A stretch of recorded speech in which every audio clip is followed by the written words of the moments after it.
All right, this last week we've been looking at the elements of design. So in your photography, do you have leading lines? Are you looking for texture? Are you looking at the color? And you took your own picture, you found one on the internet that inspired you that you included, and you did your originality proof, which is just something you hold up in the image when you take a picture, which could be a camera. I had the little bobblehead. Hopefully there's not a ton of wind that you guys hear right now, because I can hear the wind myself blowing by my ears. Hopefully you can still hear this okay. And you had to just put that originality proof. You don't have to put yourself in the selfie, which a lot of people were asking if they had to take a picture of themselves in that environment. The answer is no. Just something you hold up in the image. Could be keys, could be a shoe, anything, so that I know, yep, that's the picture, and then you took a second picture with the originality proof. This week, we are going to be looking at the principles of design. So now we got those elements of designs, which are kind of the tools. Now we're going to look at the principles, kind of the rules of how we use those things in an image. So this week, we're going to look at principles of design. It's going to be similar to last week in the sense that you're going to be making your own dictionary, but this week you only have to find an inspiration image. You do not have to take your own. Now, saying that, if you want to go out and do the same as last week where you find the inspiration and take your own, love that idea. You can definitely do that. But the only requirement is that you find an image. And obviously, don't use the one that I used on the page. Don't just screenshot the exact same one. Search the internet, find another image that has the same principle of design. You're going to put that into, it could be a Keynote, it could be a PowerPoint, it could be a Word file, anything that you are comfortable using. And then once you're done, describe the picture and tell me why it matches that principle of design.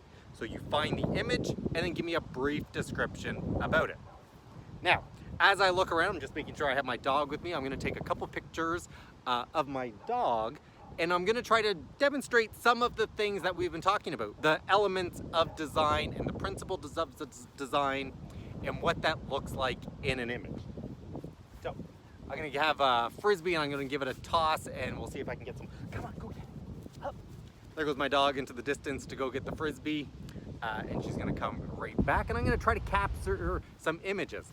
If you have a pet, pets are a great way to practice your photography.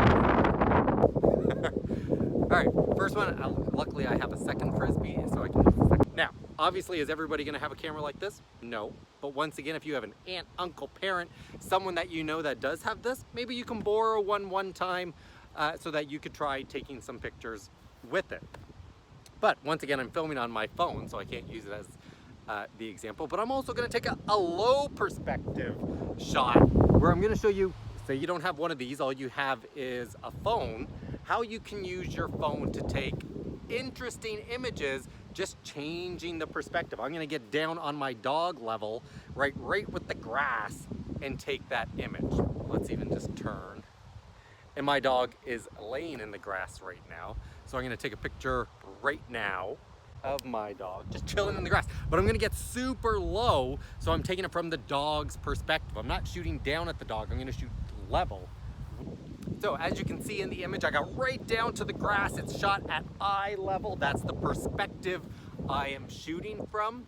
And with this, and we're gonna talk about this, I think it's next week, the aperture, I blurred the background to minimize that visual clutter. She just pulled out the second Frisbee. She's very excited. Hopefully she brings this one back eventually. Okay, I'm gonna see if I can capture her as she brings it back.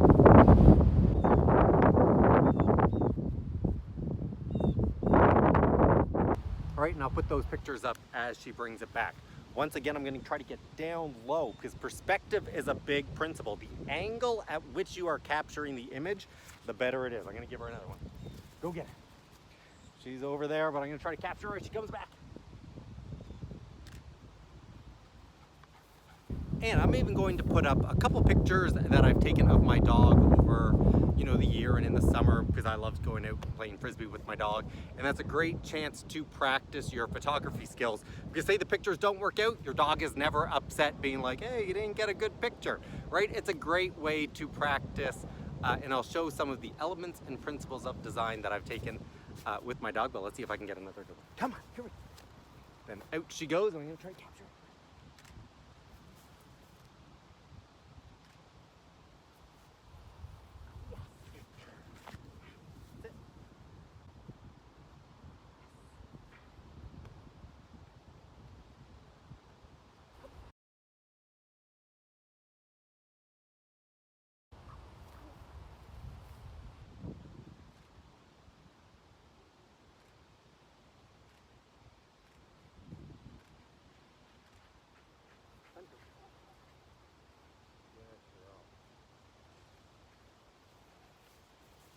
All right, so I'll try to throw up some of those images right now that I've even taken over the last little while. And then when you see the picture, I want you to try to think about which element, which principle is being applied in the picture. All right, so for this week, you do not have to take your own pictures. You can simply find the picture on the internet, describe why it applies to each principle of design, put that into the Dropbox. All right. If you have even any type of animal, whether it's a cat, a dog, anything that will run, practice taking, no matter what type of camera you have, even if it's just an iPad or a phone, different angles, different perspectives is a great principle to try to add interest to your images, okay? Hopefully this video was not too windy. I gotta get myself a little microphone or something so you can hear me a little bit better. All right, have a good week, guys, and I will see you next Monday.